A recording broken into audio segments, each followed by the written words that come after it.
Gaur Hondurasera bidaiatuko gara. Bidaiaren helburua da giza eskubideen defendatzaileak babesteko euskal programaren barruan herrialde horretatik Euskadin hartu zituzten pertsonen segimendua aztertzea beren herrialdetara itzuli ondoren. Iaz programa horri atxiki zitzaion Noemi Ester Pérez defendatzailea. Honduraseko atxilotu eta desagertuen familiartekoen batzordeak idea, COFADE.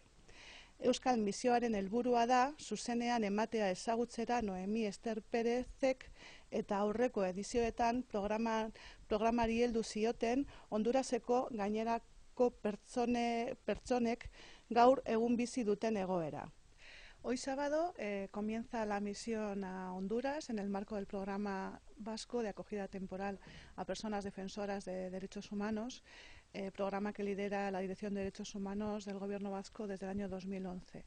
Como en años anteriores, la misión está compuesta por miembros de la Comisión de Derechos Humanos del Parlamento Vasco, de las 5 fuerzas políticas que están ahora mismo en el Parlamento Vasco, por miembros de CEAR Euskadi, que es la organización que gestiona el programa, y en este caso también por alguna persona de Mundubat, que es la organización que propuso a la defensora hondureña que estuvo acogida el año pasado en Euskadi.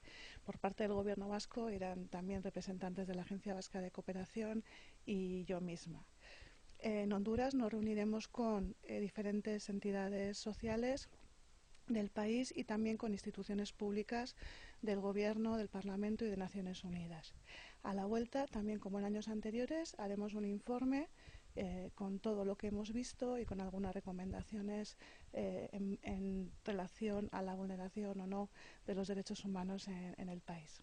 Este año, además, la misión se realiza en un momento muy especial porque el año 2018, que acaba de terminar, celebramos el 70 aniversario de la Declaración de Derechos Humanos, pero también celebramos el 20 aniversario de la Declaración de Naciones Unidas para las Personas Defensoras de Derechos Humanos.